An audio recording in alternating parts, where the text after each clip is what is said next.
2023-24 ABTA test পেপারকে তোমরা অনেকে বেছে নিয়েছো 2024 সালে মাধ্যমিক পরীক্ষার প্রস্তুতির জন্য। তো সেই টেস্ট পেপার থেকে আমরা ইংরেজির পেজগুলো আলোচনা করব। আমরা শুরুতে দেখে নেব ইংরেজি কোন কোন পেজে আছে। ইংরেজির পেজ নাম্বারগুলো এখানে দেওয়া আছে। আমরা আজকে আলোচনা করব পেজ নাম্বার 407। এর আগের পেজের আলোচনার ভিডিওগুলো আমার চ্যানেলে আছে, আমার চ্যানেলে ভিজিট করো, সে ভিডিওগুলো পেয়ে যাবে। আজকে আমরা আলোচনা করবো পেজ নাম্বার 407। পুরো পেজটাই আলোচনা হবে সিন, আনসিন, গ্রামার এবং রাইটিং স্কিল। তাই স্কিপ না করে পুরো ভিডিওটাই মন দিয়ে দেখবে। আমরা পেজ নাম্বার 407-এ এসে গেছি। একের দাগে একটা সিন দিয়েছে। When the family sits down to tea, the cat puts in an appearance to get his share. যখন পরিবার চা খেতে বসে, বিড়াল তখন একটা ওখানে আবির্ভূত হয়, মানে আসে তার নিজের ভাগটা পাওয়ার জন্য। এটা আমাদের নেওয়া হয়েছে লেসন নাম্বার 7 দ্য ক্যাট থেকে। প্যাসেজটা পড়ছি না, সরাসরি প্রশ্ন উত্তরে যাচ্ছি। প্রথমেই কিছু এমসিকিউ আছে। এ দাগে the cat appears when the family member sit down to. বিড়াল এসে পৌঁছায় যখন পরিবারের সদস্যরা কি করতে বসে? উত্তর হচ্ছে চা খেতে বসে, option number 4 have tea. B দাগে the cat is particularly civil to. বিড়াল বিশেষ করে আপন হওয়ার চেষ্টা করে কার কাছে? চায়ের টেবিলে পরিবারে যদি কোনো গেস্ট উপস্থিত থাকে তার কাছে, option number 1 the guest of the family. C দাগে the guest is likely to have. আর গেস্টকে দেওয়ার কথা মানে কি ধরনের খাবার তার খাওয়ার কথা? উত্তর হচ্ছে the best portion of the food, মানে সবচেয়ে ভালো খাবারটা গেস্টকে দেওয়া হয়, অপশন নাম্বার 1। ডি দাগে the guest stoops down. Guest ঝুঁকে পড়ে। ঝুঁকে পড়ে কি করে? না বিড়ালটার পিঠ চাপড়ে দেয়, option number 3 to stroke the cat. E দাগে after receiving food the cat returns to a safe distance from the guests boot. খাবারটা নেওয়ার পরে বিড়াল কিন্তু গেস্টের বুটের থেকে একটা নিরাপদ দূরত্বে চলে যায়, option number 2 the guests boot. আমরা বি দাগে যাব। Complete the following sentences. নিচের বাক্যগুলোতে কিছু শূন্যস্থান দেওয়া আছে, পূরণ করতে হবে। The cat purrs noisily because. বিড়াল ঘর ঘর করে আওয়াজ করতে থাকে কেন? না সে তার নিজের ভাগটা পেতে চায়। He wants to get his share. দুইয়ের দাগে the family his delighted when the cat. পরিবার আনন্দিত হয় কখন? না যখন বিড়াল তার নখটাকে তোলে আর গেস্টের পায়ে জোর করে চাপ দেয়। হোয়েন দ্য ক্যাট এটা দেওয়া আছে। তারপর থেকে লিখবো puts up his claw and quietly but firmly rakes the guest in the leg. তাহলে পুটস আপ থেকে ইন দ্য লেগ পর্যন্ত এটা প্রথম শূন্যস্থানে বসাবে। তিনের দাগে the cat looks at the guest in a manner that says. বিড়াল ওই মাছের টুকরোটা নেওয়ার পর গেস্টের দিকে তাকায় এমনভাবে যে তার চাহনিটা যেন বলতে চায়। কি বলতে চায়? না দেখো বন্ধু, পরের বার কিন্তু এত স্লো বুঝলে হবে না, আরো তাড়াতাড়ি বুঝতে হবে। ইনভার্টেড কমা দিয়ে দিবে, দিয়ে লিখবে another time my friend you won't be so slow to understand. Inverted comma close করে দেবে, দিয়ে ফুল স্টপ দিয়ে দেবে। সি দাগে স্টেটমেন্ট আর এফেক্ট দিয়েছে, মানে বক্তব্য আছে, তার ফলে কি হয়েছিল বলতে হবে। একের দাগে আছে the guest dares not to do what he would like to do. Guest যেটা করতে চায়, মানে কি বিড়ালকে লাথ মেরে বাইরে ফেলতে চায়, এটা সে করতে পারে না। এর ফলে কি হয়? না চোখে যন্ত্রণা নিয়ে, মনে যন্ত্রণা নিয়ে সে ঝুঁকে পড়ে এবং তাকে এমন অভিনয় করতে হয় যেন সে খুব মজা পেয়েছে। আমরা এফেক্টের ঘরে লিখবো so with tears of rage and pain in his eyes he affects to be very much amused and sorts out a bit of fish from his plate and hands it down. তাহলে so with tears এখান থেকে শুরু করবে hands it down পর্যন্ত, এটা প্রথম effect. দুইয়ের দাগে question the guest sorts out a bit of fish and hands it down to the cat. Guest একটা মাছের টুকরো তুলে নেয় এবং হাত নামিয়ে বিড়ালের হাতে ধরিয়ে দেয়। এর ফলে কি হয়? না বিড়াল ওটাকে জিঞ্জারলি রিসিভ করে এবং একটা নিরাপদ দূরত্বে চলে যায়। তো the cat gingerly receives it, এটুকু তুলবো। তার সঙ্গে লিখবো and he retires to a safe distance. এই দুটো কথা লিখে দেবো সেকেন্ড এফেক্টের ঘরে। দুইয়ের দাগে একটা পোয়েম দিয়েছে। Once I crept in an oakwood. একদা আমি একটা ওক বনে প্রবেশ করেছিলাম। I was looking for a stag. আমি একটা পুরুষ হরিণ খুঁজছিলাম। এটা পোয়েমের লাইনগুলো বলছি না, এটা lesson number 4 my own true family ওখান থেকে নেওয়া। আমি লাইনগুলো বলছিলাম, লাইনের মানে তোমাদের জানা আছে, আমি সরাসরি প্রশ্ন উত্তরে যাচ্ছি। কিছু এমসিকিউ দেওয়া আছে। একের দাগে the poet was looking for a. কবি কি খুঁজছিলেন? উত্তর হচ্ছে পুরুষ হরিণ, মেল ডিয়ার, অপশন নাম্বার 3। আর বি দাগে the woman the poet met in the oakwood was. Oak বনের মধ্যে কবি যে মহিলার সঙ্গে দেখা করেছিলেন সে মহিলাটা কেমন ছিল? উত্তর হচ্ছে ওল্ড ওমেন, মানে বুড়ি মহিলা, অপশন নাম্বার 4 ওল্ড। আর সি দাগে as the women began to cackle the poet began to quack. মানে যখনই মহিলাটা হাসতে শুরু করলো খ্যাক খ্যাক করে, কবি তখন কাঁপতে শুরু করেছিলেন। কিন্তু কাঁপতে শুরু করেছিলেন মানে কোয়াক কথাটা এখানে নেই, এখানে সিভার কথাটা দিয়েছে। সিভার মানে কাঁপা। আমরা অপশন নাম্বার 3-তে যাব, সিভার। ডি দাগে there was inside the women a bag. ওই মহিলার যে ব্যাগটা ছিল সেই ব্যাগের মধ্যে কি ছিল? না কবির গোপন কথা ছিল। মহিলাটা একটা জায়গায় বলছিল যে আমার এই ব্যাগের মধ্যে আপনার গোপন কথা আছে, তাহলে কবির গোপন কথা ছিল, তাহলে সিক্রেট, অপশন নাম্বার 2।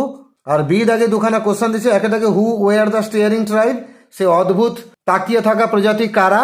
আমরা বলবো সে অদ্ভুত তাকিয়ে থাকা প্রজাতি হচ্ছে ওক গাছেরা। তাহলে the staring tribe refers to the oak trees and they were looking at the poet and threatening him. তাহলে সে অদ্ভুত তাকে থাকা জাতীয় হচ্ছে ওক গাছ, তারাই কবির দিকে তাকাচ্ছিল এবং কবিকে ধমক দিচ্ছিল। আর বি দেখে what will happen if the poet breaks his promise, যদি কবি তার প্রমিসটা না রাখতে পারেন তাহলে সেক্ষেত্রে কি ঘটবে না, কবি যদি প্রমিসটা রাখতে না পারেন বা প্রমিসটা ভেঙে দেন তাহলে ওক গাছের যে কালো ছালগুলো তারা কবিকে আষ্টে পিষ্টে জড়িয়ে ফেলবে এবং কবিকে মেরে ফেলবে। তাহলে আমরা লিখব if the poet breaks his promise the black oak bark will wrinkle over him and kill him. একটা আনসিন দিয়েছে, পড়ছি মন দিয়ে শোনো। An elephant herd entered Maharajghat village in Jalpaiguri district at least twice in the past 48 hours to damage vegetables grown by farmers. একটা হাতির দল জলপাইগুড়ি জেলাতে মহারাজঘাট গ্রামে ঢুকলো গত 48 ঘন্টায় অন্তত দুবার এবং চাষিদের দ্বারা ফলানো যে শাকসবজি সেগুলোকে ড্যামেজ করলো, including one whose teenage son was trample to death last month by a wild elephant.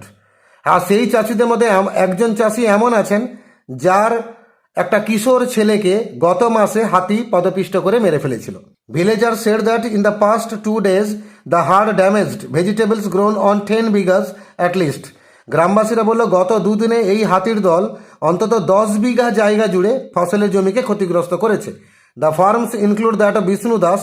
আর সে চাষের জমিগুলোর মালিক যারা চাষি তাদের মধ্যে একজন চাষি হচ্ছে বিষ্ণু দাস, হু লস্ট হিজ সন অর্জুন এ মাধ্যমিক examinee in an elephant attack on February 23।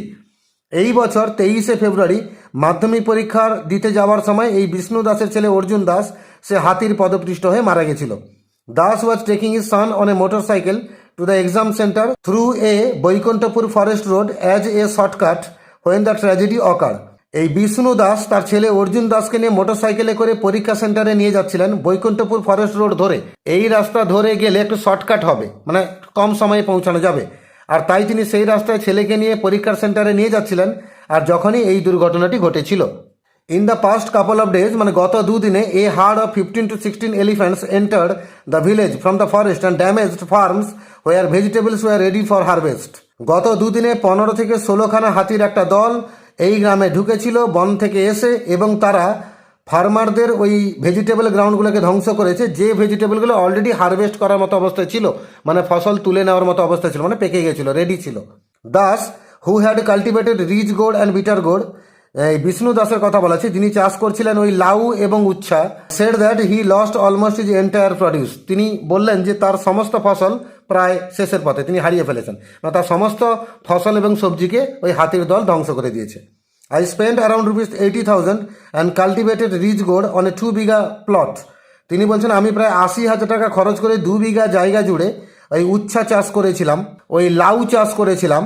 I was supposed to earn around ₹1.5 lakh from it, এবং আমি আশা করেছিলাম এই চাষ থেকে আমি অন্তত 1.5 লক্ষ টাকা ইনকাম করতে পারবো।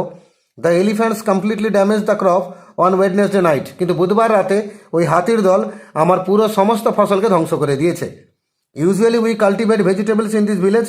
আমরা এই গ্রামে সাধারণত ওই ভেজিটেবলগুলোকে চাষ করি, সেড অনন্ত রয় একথা বলেন। অ্যানাদার ফার্মার, তিনি হচ্ছেন আরেকজন চাষি, who lost his crops of bitter gourd and chilli, যিনি উচ্ছা এবং লঙ্কার চাষ করতেন আর সেই ফসলগুলোও ধ্বংসপ্রাপ্ত হয়েছে।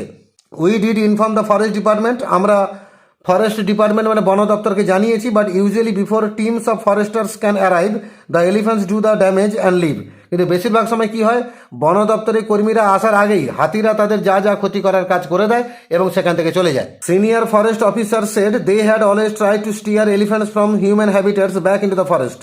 বন দপ্তরের সিনিয়র কর্মচারীরা বলছেন যে আমরা সর্বদাই চেষ্টা করেছি হাতিগুলোকে মানব বাসস্থান থেকে তাড়িয়ে নিয়ে গিয়ে, দূরে সরিয়ে নিয়ে গিয়ে বনে ছেড়ে দিতে।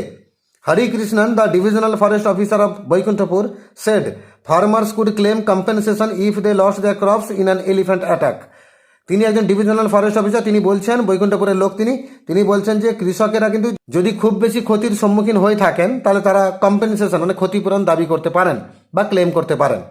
তো এটা নেওয়া হয়েছে একটা আর্টিকেল থেকে, যেটা পাবলিশ হয়েছিল টেলিগ্রাফে 24 মার্চ 2023 এই তারিখে। প্রথমে কিছু এমসিকিউ দেওয়া আছে। একের থেকে মহারাজঘাট ইজ ইন, এই মহারাজঘাট যে গ্রামটা এটা রয়েছে কোন জেলাতে, ওটা হচ্ছে Jalpaiguri district, option number B.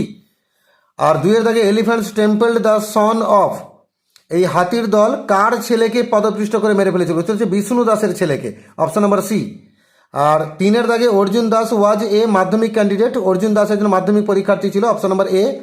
আর 4-এর দাগে elephants destroyed the vegetables of around 1.5 লাখে যাব। পরিষ্কার করে কথা বলা নেই এই হাতিগুলো কত টাকার সম্পত্তি ধ্বংস করেছে, বলা নেই। একটা জায়গায় অর্জুন দাসের বাবা বিষ্ণু দাস বলছেন যে আমি 80,000 টাকা ইনভেস্ট করেছিলাম এবং আশা করেছিলাম 1.5 লক্ষ টাকা ইনকাম করবো, আমার সমস্ত ফসল ধ্বংস হয়েছে। তো কাছাকাছি 1.5 লক্ষ টাকা আমরা ঠিক মারবো। তবে এটা শুধুমাত্র বিষ্ণু দাসের সম্পত্তি। আর গোটা যদি আমি মহারাজগড় গ্রামের কথা বলি তাহলে অনেক টাকার পরিমাণ বেশি হবে, কিন্তু সেরকম কোনো ক্লিয়ার কথাবার্তা আনসিনে বলা নেই। তো আমরা বিষ্ণু দাসের কথা অনুযায়ী ওই অ্যারাউন্ড 1.5 লাখ এই অপশানে যাব, option number B, around 1.5 lakh. আর 5-এ থেকে Ananta Roy claims teams of foresters dash. Ananta Roy তিনি আরেকজন চাষি এবং গ্রামবাসী, তিনি বলছেন যে ওই বন দপ্তরের কর্মীরা তারা কিন্তু আসে, কিন্তু যখন আসে অলরেডি হাতিরা তাদের যা যা কাজ করার তারা করে দিয়ে চলে যায়। তার মানে বন দপ্তরের কর্মীরা হাতিকে তাড়াতে সফল নয়। তাহলে they are unsuccessful in driving the elephant herd away in time, option number A. যথা সময়ে সঠিক সময়ে হাতির দলকে গ্রাম থেকে বিতাড়িত করতে ওনারা কিন্তু অক্ষম। 6-এর দাগে Harikrishnan was a divisional forest officer, Harikrishnan হচ্ছেন একটা divisional forest officer, option number D. True ফলসে যাবো, টিএফ লিখবো, সঙ্গে সাপোর্টিং স্টেটমেন্ট দেবো। 1-এর দাগে elephants attack the Maharajgarh village twice, এই হাতির দল মহারাজগড় গ্রামকে 2বার আক্রমণ করলো, কথা ঠিক, আমরা টি লিখলাম। গত 48 ঘন্টা অন্তত 2বার আক্রমণ করেছে, তাই সাপোর্টিং স্টেটমেন্ট দেবো। একদম প্রথম বাক্যটাই তুলে দেবো, an elephant herd entered Maharajgarh village in Jalpaiguri district at least twice in the past 48 hours to damage vegetables grown by the farmers. এতটা না লিখলেও ইন দ্য পাস্ট 48 আওয়ার্স এই অবধি লিখে দিলেই হবে। অ্যান এলিফ্যান্ট থেকে 48 আওয়ার্স, এটা হলো সাপোর্টিং স্টেটমেন্ট 1। 2-এর দাগে যাবো, the elephant hard destroyed vegetables of 18 বিঘাস, হাতির দল 18 বিঘা চাষযোগ্য জমিকে ধ্বংস করেছে, কথাটা ভুল, প্রায় 10 বিঘা, তাই আমরা এফ লিখলাম। সাপোর্টিং স্টেটমেন্ট হবে এখান থেকে লিখবো, the herd damaged vegetables grown on 10 bighas at least. তাহলে দা হাড় থেকে 10 বিঘাস অ্যাটলিস্ট এই অবধি হলো সাপোর্টিং স্টেটমেন্ট 2। আর 3-এর দাগে বলেছে Arjun was killed on is way to the exam centre, Arjun মারা গেছিল পরীক্ষা হলে যাওয়ার সময়ে রাস্তায়, অবশ্যই ঠিক, টি লিখলাম। আর সাপোর্টিং স্টেটমেন্ট হবে এই বাক্যটা পুরো লিখতে হবে, Das was taking his son on a motorcycle to the exam centre through a Baikunthapur forest road as a shortcut when the tragedy occur. তাহলে দাস ওয়াজ টেকিং থেকে শুরু করে ট্র্যাজেডি অকার পর্যন্ত, এটা সাপোর্টিং স্টেটমেন্ট 3। এবার সি দাগে 4খানা কোশ্চেন আছে। 1-এর দাগে what did the elephant herd do to the crops of Maharajghat village, Maharajghat গ্রামের ফসলের কি ক্ষতিটা করেছে হাতির দল।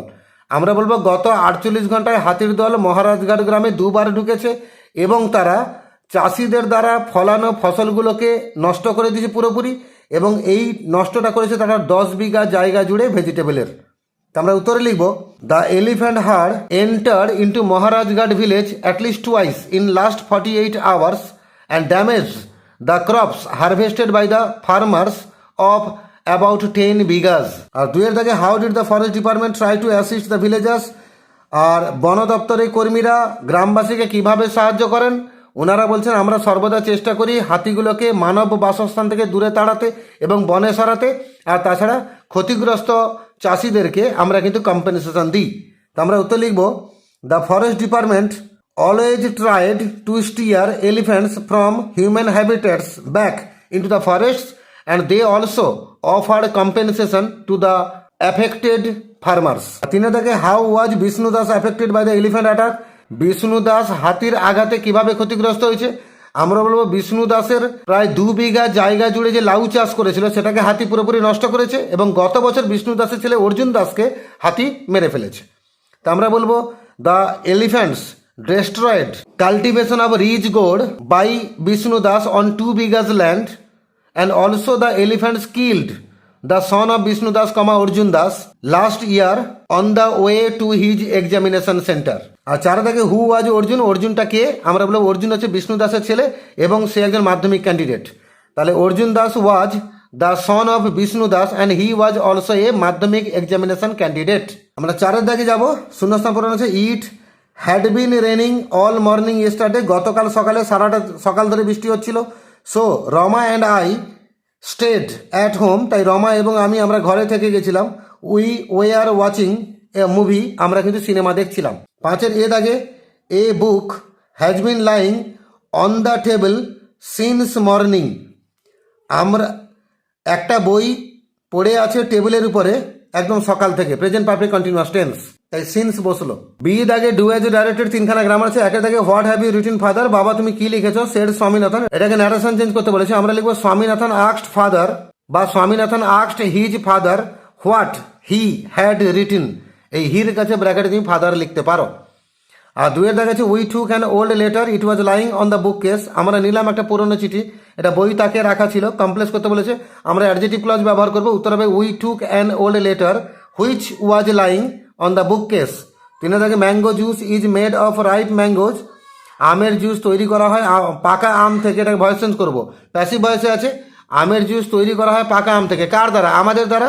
তাহলে আমরা তৈরি করি আমের জুস পাকা আম থেকে, তাহলে we make mango juice of ripe mangoes. আর সি দাগে ফ্রেজাল ভাব দেওয়া আছে, লিস্ট দেওয়া আছে put on, look upon, set up আর সেট ইন। তো এগুলো পুট অন মানে পরিধান করা, লুক আপন মানে রিগার্ড বিবেচনা করা, সেট আপ মানে স্থাপন করা, সেট ইন মানে বিগিন। এখানে একের জায়গায় আছে ওর মানে পরিধান করা, আমরা লিখবো পুট অন। আর দু নম্বর আছে রিগার্ডেড, আমরা লুক আপন বাঁচলাম কিন্তু রিগার্ডের সঙ্গে ইডি যোগ করা আছে, তো আমরা লিখবো লুকড আপন। আর তিন নম্বর আছে বিগিন, আমরা লিখবো সেট ইন। এবার ছয়ের দাগে আমাদের আনসিন প্যাসেজ থেকে চারখানা শব্দ খুঁজতে হবে, এগুলোকে আমরা ভোকাবুলারি বলি। প্রথমটা হচ্ছে গ্রুপ অফ এলিফ্যান্টস মানে হাতির দল, এটাকে আমরা হার্ড বলবো, HERD। আমি শব্দগুলো কোথায় খুঁজে দেবো আগে শুনে নাও। স্যাড ইনসিডেন্ট, এটাকে আমরা ট্র্যাজেডি বলবো। দ্য অ্যাক্ট অফ রিপিং, এটাকে আমরা হারভেস্টিং বলবো। আর measure of land in India, ভারতবর্ষে জমি পরিমাপের একটা একক, তাকে আমরা বিঘা বলবো। তো চলো শব্দগুলো কোথায় আছে আমরা দেখে নেব। হার্ড শব্দটা এখানে পেয়ে যাবে, ট্র্যাজেডি কথাটা এখানে পাবে, হারভেস্ট কথাটা এখানে পাবে, বিঘাজ কথাটা এখানে পাবে। তো চারখানা শব্দ পেয়ে গেলে এবার আমরা রাইটিং স্কিল পোর্শনে যাবো। সাতের দাগে আছে write a dialogue between the two friends on their favourite author, দুই বন্ধুর মধ্যে ডায়ালগ রচনা হবে তাদের প্রিয় লেখককে নিয়ে। আমরা এই ডায়ালগটা সহজে লিখে নেব। আমরা লিখবো this is a dialogue between two friends about their favourite author. এই ডায়ালগটা হচ্ছে দুই বন্ধুর মধ্যে তাদের প্রিয় লেখককে নিয়ে। দুই বন্ধু হচ্ছে সুনীল আর বিমল। প্রথমে সুনীল বলছে hello Bimal, how are you. Bimal তুমি কেমন আছো? বিমল বলছে ফাইন। ইউ আমি ভালো আছি, তুমি কেমন আছো? না মি টু আমিও ভালো আছি। হোয়াট আর ইউ ডুইং তুমি এখন কি করছো? না বিমল বলছে I am reading a poem, আমি একটা কবিতা পড়ছি। সুনীল বলছে হুইচ পোয়েম, কি কবিতা? হু ইজ দ্য রাইটার, লেখকটা কে? বিমল বলছে ইটস কান্ডারি হুশিয়ার অফ কাজী নজরুল ইসলাম, এটা কান্ডারি হুশিয়ার কবিতা কাজী নজরুল ইসলামে লেখা। সুনীল বলছে do you like Nazrul poems, তোমার কি নজরুল কবিতা ভালো লাগে? বিমল বলছে অফকোর্স ইয়েস, হ্যাঁ অবশ্যই ভালো লাগে, he is my favourite author, তিনি আমার প্রিয় লেখক। তখন সুনীল বলছে হোয়াই, কেন? না বিমল বলছে Nazrul is mainly a poet, Nazrul কিন্তু মূলত কবি। We call him the rebel poet, আমরা ওনাকে বিদ্রোহী কবি বলি। His writings have a magical power to stimulate us, তার লেখার মধ্যে সে জাদুকরী ক্ষমতা আছে যেটা আমাদেরকে বেশ উৎসাহিত করে বা উদ্দীপিত করে। কান্ডারি হুশিয়ার ইজ সাচ এ পোয়েম, কান্ডারি হুশিয়ার ওরকম একটি কবিতা। সুনীল বলছে can you name some other Nazrul writings, তুমি কি নজরুলের আর কয়েকটা লেখার নাম বলতে পারবে? বিমল বলছে দেয়ার আর সো মেনি, অনেক লেখা আছে, but I will tell some of my favourites like Sarbahara, Chhayanot, বিষের বাঁশি, অগ্নিবীণা, ফণিমনসা এটসেট্রা। কিন্তু আমি তোমাকে অন্তত আমার কয়েকটা পছন্দের লেখাগুলোর নাম বলবো, যেমন সর্বহারা, ছায়ানোট, বিষের বাঁশি, অগ্নিবীণা, ফণিমনসা ইত্যাদি। তখন সুনীল বলছে ওয়াও ভেরি গুড, খুব সুন্দর, but my favourite author is Rabindranath Tagore, কিন্তু আমার প্রিয় লেখক হচ্ছেন রবীন্দ্রনাথ ট্যাগোর। বিমল বলছে what do you like of Rabindranath, রবীন্দ্রনাথের তোমার কোন লেখা ভাল লাগে? তখন সুনীল বলছে Rabindranath is a versatile genius, Rabindranath কিন্তু একজন বহুমুখী প্রতিভা। হি ওয়াজ আ পোয়েট, তিনি একজন কবি ছিলেন, আর ড্রামাটিস্ট একজন নাট্যকার ছিলেন, আর শর্ট স্টোরি রাইটার একজন ছোট গল্পের লেখক ছিলেন, আর নোভেলিস্ট একজন ঔপন্যাসিক ছিলেন, আর সিঙ্গার একজন গায়ক ছিলেন, অ্যান্ড আ পেন্টার এবং একজন চিত্রশিল্পী ছিলেন। বিমল যে which writings are your favourite, কোন লেখাগুলো তোমার খুব প্রিয়? শুনি বলছে a big list to tell, আরে বলতে গেলে অনেক বড় তালিকা, but Chitra, Chaitali, Balaka, Chokher Bali, Rajarshi, postmaster etcetera আর সাম অফ মাই ফেভারিটস। কিন্তু এর মধ্যে চিত্রা, চৈতালি, বলাকা, চোখের বালি, রাজর্ষি, পোস্টমাস্টার ইত্যাদি আমার কয়েকটি প্রিয় লেখা। বিমল বলছে which drama of Rabindranath do you like most, রবীন্দ্রনাথের কোন নাটক তোমার সবচেয়ে ভালো লাগে? না ইটস রক্ত করবি, সে নাটকের নাম হচ্ছে রক্ত করবি। বিমল বলছে হু কম্পোজড আওয়ার ন্যাশনাল অ্যান্থেম, আচ্ছা আমাদের জাতীয় সঙ্গীতটা কে লিখেছেন? না it's none other than Rabindranath Tagore. আরে আমাদের জাতীয় সঙ্গীত রবীন্দ্রনাথ ঠাকুর ছাড়া অন্য কেউ লিখেনি, একমাত্র একজনই লিখেছেন, তিনি হচ্ছে Rabindranath Tagore. Okay Sunil, now I am getting late, ঠিক আছে সুনীল আমার দেরি হয়ে যাচ্ছে, টক টু ইউ লেটার, তোমার সঙ্গে পরে কথা হবে, বাই। সুনীল বলছে ওকে বাই, ঠিক আছে পরে কথা হবে। এই নিয়ে আমরা ডায়ালগটা সহজে লিখলাম। 8 দাগে একটা নোটিশ লিখতে দিয়েছে, তোমার স্কুল ক্লাস 10 এবং 12 বাচ্চাদের জন্য স্পেশাল ক্লাসের আয়োজন করবে আসন্ন ফাইনাল পরীক্ষার প্রস্তুতির জন্য। তো তুমি স্কুলের একাডেমিক কাউন্সিলের সেক্রেটারি, তো তুমি বাচ্চাগুলোকে নোটিশ দিয়ে সেটা জানাও যে এই ক্লাসগুলো যেন তারা অ্যাটেন্ড করে। তুমি ডেট উল্লেখ করবে, টাইম উল্লেখ করবে, প্লেস উল্লেখ করবে, লাস্ট ডেট অফ এনলিস্টিং নেম, কতদিনের মধ্যে নামটা লেখাবে সেটা উল্লেখ করবে, আর ডিসিপ্লিন মানে যদি ডিসিপ্লিনের ব্যাপারে কিছু বলতে চাও সেটা বলবে। এই নোটিশটা আমরা সহজে লেখার চেষ্টা করব। আমরা প্রথমে স্কুলের নাম লিখবো দীঘা বিদ্যাভবন, তারপর লিখবো নোটিশ। এখানে আমি দীঘা বিদ্যাভবন লিখলাম, তোমরা তোমাদের স্কুলের নাম দেবে। তারপর নোটিশ কথা লিখবে, আর নোটিশ নাম্বার যে কোনো একটা সংখ্যা বসাবে, অবলিকে সাল উল্লেখ করবে। আর তারিখ দিলাম 19/12/2023, তোমরা তোমাদের ডেট দেবে। সাবজেক্ট হচ্ছে extra classes for class 10 and 12, দশম এবং দ্বাদশ শ্রেণীর ছাত্রছাত্রীদের জন্য এক্সট্রা ক্লাস, এই নিয়ে আমাদের notice. All the students of class 10 and 12 of this institution are hereby informed that our school is going to arrange some special classes for the students of class 10 and 12. এই প্রতিষ্ঠানে class 10 এবং 12 এর সমস্ত স্টুডেন্টসকে এত দ্বারা জানানো যায় যে আমাদের স্কুল স্পেশাল ক্লাসের আয়োজন করছে 10 এবং 12 এর বাচ্চাদের জন্য। As the test examinations are over, যেহেতু টেস্ট পরীক্ষা শেষ হয়ে গেছে, our school wants to prepare the students carefully for the final exam. তাই আমাদের স্কুল চায় বাচ্চাগুলোকে ফাইনাল এক্সামের জন্য সতর্কতার সঙ্গে প্রস্তুত করাতে। The students will get 2 classes every day from Monday to Friday, আর বাচ্চারা সোমবার থেকে শুক্রবারের মধ্যে প্রত্যেক দিন 2টো করে ক্লাস পাবে। The routine and the time table will be given on the notice board, routine এবং টাইম টেবিল নোটিশ বোর্ডে দিয়ে দেওয়া হবে। So all the willing students are asked to enlist their names to the undersigned person within 2 days। তাই সমস্ত interested বাচ্চাগুলোকে জানানো হচ্ছে 2 দিনের মধ্যে তারা নিম্ন স্বাক্ষরকারী ব্যক্তির কাছে নামটা লিখিয়ে দেবে। Further informations will be put up on the notice board, আর বিশদ বিবরণ এর চেয়ে বেশি যে ডিটেলসটা সেগুলো নোটিশ বোর্ডে টাঙিয়ে দেওয়া হবে। এখানে সাইন্ড বাই মানে এসডি লিখবে, তোমার নাম লিখবে। আমি এখানে লিখেছি ঋত্বিক মিশ্র, তুমি তোমার নিজের নাম দেবে। সেক্রেটারি লিখবে, স্টুডেন্টস ক্লাব লিখবে, তারপর স্কুলের নাম দেবে। আমি লিখেছি দীঘা বিদ্যাভবন, তোমরা তোমাদের স্কুলের নাম দেবে। আর এখানে counter signed by headmaster, headmaster counter sign করবেন আর নিচে সই করার জায়গাটা ফাঁকা রাখবে। এইভাবে আমরা সহজে নোটিশটা লিখলাম। এবার 9-এর দাগটা কোশ্চেন দিচ্ছি, তোমার বন্ধুকে চিঠি লিখতে হবে, তাকে নেমন্তন্ন করতে হবে। তুমি যেখানে বাস করো সেইখানে ডাকতে হবে ছুটির দিন উপলক্ষে। আর তোমার ওখানে কি কি জিনিস দেখার মতো আছে সেগুলো উল্লেখ করো, দিয়ে বন্ধুকে ডাকো, নেমন্তন্ন করো। এই নিয়ে একটা ইনফরমাল চিঠি আমাদেরকে লিখতে হবে। তো ইনফরমাল চিঠি লিখতে গেলে শুরুতে আমরা নিজের অ্যাড্রেস দেবো, মানে তুমি লিখছো মানে তোমার নিজের অ্যাড্রেস হবে। আমি এখানকার অ্যাড্রেস দিয়ে দিয়েছি, তোমরা তোমাদের বাড়ির ঠিকানা দেবে। আমি লিখবো ভিলেজ পোস্ট রানীসাই লিখলাম, PS রামনগর লিখলাম, ডিস্ট্রিক্ট পূর্ব মেদিনীপুর লিখলাম, অ্যাড্রেস কমপ্লিট। তারিখ দেবো 17/12/2023, তুমি যেদিন পরীক্ষায় লিখবে সেদিনকার তারিখ দিয়ে দেবে। এবার লেখা শুরু করলাম ডিআর অনির্বাণ, মানে ডিআর লিখে বন্ধুর নামটা লিখলাম, আমি অনির্বাণ লিখলাম, তুমি তোমার বন্ধুর নাম লিখবে, কমা দেবে। দেখবে I have just got your letter, আমি এইমাত্র তোমার চিঠি পেয়েছি। I am glad to know that you are well by the God's grace, আমি খুব জেনে আনন্দিত হলাম যে তুমি ভগবানের দয়ায় ভালো আছো। I am very fine here, আমি এখানে খুব সুন্দর আছি। However you are getting 3 days holidays in the next week, তবে যাই হোক পরের সপ্তাহে তুমি 3 দিনের ছুটি পাচ্ছ। তো why don't you come to my house in this time, তাহলে এই সময় তুমি আমার বাড়ি কেন চলে আসছো না। I live in a small village near Digha, দীঘার কাছাকাছি ছোট্ট একটা গ্রামে আমি বাস করি। The natural environment is very beautiful here, এখানে প্রাকৃতিক পরিবেশ খুব সুন্দর। The people are very simple and honest here, এখানে গ্রামবাসীরা খুবই সহজ সরল এবং সৎ। You can visit Digha, a famous beach town, very easily from here, বিখ্যাত সৈকত শহর দীঘা, এখান থেকে আমার বাড়ি থেকে খুব সহজে তুমি যেতে পারবে। You can also visit Mandarmani, Tajpur, Shankarpur and Udaypur from very easily, তুমি মন্দারমণি, তাজপুর, শঙ্করপুর, উদয়পুর খুব সহজে এখান থেকে যেতে পারবে। You can visit the famous Shiva temple of Chandaneshwar also, এখানে চন্দনেশ্বরের বিখ্যাত শিব মন্দির তুমি যেতে পারবে। There are so many things and foods to enjoy here, এখানে অনেক কিছু আছে এনজয় করার মতো, অনেক খাবার আছে এনজয় করার মতো। সো ডোন্ট ওয়েস্ট টাইম, তাই সময় নষ্ট করো না। আই এম ইনভাইটিং ইউ, আমি তোমাকে নেমন্তন্ন করছি, প্লিজ কাম, দয়া করে এসো। আই উইল বি ওয়েটিং, আমি তোমার অপেক্ষা করতে থাকবো। তো এটা লিখে তুমি নেমন্তন্ন করা হয়ে গেল। এবার তুমি একটু চিঠিটা শেষ করবে। No more today, more when you will come, আজ আর নয়, পরে তুমি যখন আসবে আরও বেশি করে কথা হবে।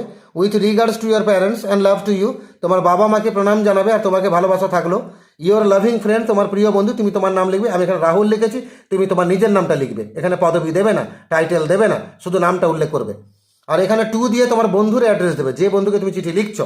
আমি লিখেছি অনির্বাণ চ্যাটার্জি, তুমি তোমার নিজের বন্ধুর নামটা লিখবে আর তার অ্যাড্রেসটা দিয়ে দিবে। আমি লিখেছি 30 MG রোড, কলকাতা 700039, এখানে তুমি তোমার বন্ধুর ঠিকানাটা দেবে আর এখানে STAMP স্টাম্প কথাটা লিখে দেবে। এইভাবে আমরা ইনফর্মাল লেটার খুব সহজে লিখে ফেললাম কিভাবে বন্ধুকে নেমন্তন্ন করতে হয় নিজের বাড়িতে। এইভাবে পেজ নাম্বার 407-এ যে ইংরেজিটা ছিল সিন আনসিন গ্রামার রাইটিংসের সবটাই আলোচনা করলাম। তো তোমাদের উপকারে খুব কাজে লাগবে। এর আগের পেজগুলো ভিডিওগুলো আমার চ্যানেলে আছে, গিয়ে দেখে নাও। আর যারা আমার চ্যানেলটাকে সাবস্ক্রাইব করোনি অবশ্যই সাবস্ক্রাইব করে রাখো, বেল আইকনটা প্রেস করে রাখো। এর পরের পেজে ভিডিওগুলো যেই আপলোড হবে তোমাদের কাছে নোটিফিকেশন পৌঁছে যাবে।